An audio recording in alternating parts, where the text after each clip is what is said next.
घबराए हुए लोगों को चौधरी साहब की सेहत याद आ गई। 20 साल कबल इंतकाल करने वाले अरकान असेंबली के घर ताजियत करने भी जा रहे हैं। वजीर आजम इमरान खान का ऑपोजिशन पर तंज, चौधरी बिरादरान पर मुकम्मल एतमाद का इजहार। घर आने वालों को वेलकम करना हमारा काम है, हुकूमत से ताल्लुकात निभाएंगे। विफाकी वजीर मोनिस इलाही की यकीन दहानी, सियासी माहौल को तमाशे का नाम दे दिया।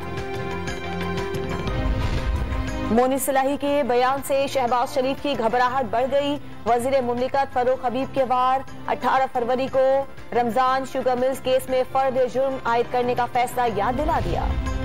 खैबर पख्तूनख्वा में बल्दियाती इंतखाबात के दूसरे मरहले के शेड्यूल में तब्दीली की दरख्वास्त मुस्तरद कर दी गई।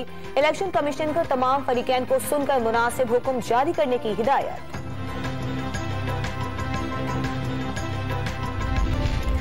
सुप्रीम कोर्ट ने चेयरमैन HEC की बहाली के खिलाफ विफाक की अपील इब्तदाई समाअत के लिए मंजूर कर ली। कमीशन की तैनातियां फैसले से मशरूत होंगी, अदालत के रिमार्क्स।